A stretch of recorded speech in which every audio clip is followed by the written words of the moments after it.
প্রিয় দর্শক, আসসালামু আলাইকুম। আমি মানসিক ডক্টর অর্থাৎ সাইকিয়াট্রিস্ট মোহাম্মদ সোহেল। আজ আমি একটি গুরুত্বপূর্ণ বিষয়কে কথা বলবো। যারা অতিরিক্ত পাপ কাজে লিপ্ত থাকেন তাদের মানসিক রোগ বা মানসিক গঠন অনেক সময় বেশি বিকৃত হয়ে যায়। মানুষ যখন নিয়মিত খারাপ কাজ বা পাপের মধ্যে ডুবে দেয়, যেমন মিথ্যা বলা, অন্যকে ঠকানো, অবৈধ সম্পর্ক, নেশা করা বা অন্যদের ক্ষতি করা, তখন তার মস্তিষ্কে এক ধরনের পরিবর্তন আসে। বারবার পাপ করতে করতে তার বিবেক দুর্বল হয়ে যায়। সে ভালো মন্দের পার্থক্য হারিয়ে ফেলে। এটাই মানসিক বিকৃতি বা ডিস্টর্টেড থিঙ্কিং এর একটা দিক। এদের মধ্যে গোঁড়ামি, অহংকার, রাগ, সহানুভূতির অভাব, এমনকি অপরাধবোধের অভাবও দেখা যায়। বিজ্ঞান বলছে যারা বারবার নেগেটিভ বা অসৎ কাজ করে তাদের ব্রেনের ফ্রন্টাল লোব, যেখানে আমাদের বিচারবোধ কাজ করে, ধীরে ধীরে নিষ্ক্রিয় হতে থাকে। ফলে তারা ভুলকে ভুল মনে করে না, বরং সেটাকেই স্বাভাবিক মনে করতে শুরু করে।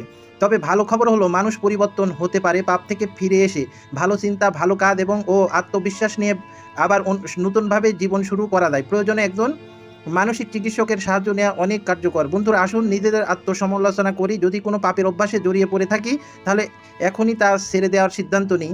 মানসিকভাবে সুস্থ থেকে একজন ভালো মানুষ হয়ে ওঠার পথ খুঁজে নিই। আমি ডাক্তার মোহাম্মদ সোহেল, একজন মানসিক স্বাস্থ্যকর্মী। সবসময় আছি আপনাদের পাশে। আপনারা যারা আমার সঙ্গে যোগাযোগ করতে চান, এই ধরনের সমস্যায় পড়ছেন, তারা আমার সঙ্গে যোগাযোগ করবেন এবং অনলাইনের মাধ্যমে পরামর্শ এবং চিকিৎসা নিতে পারবেন।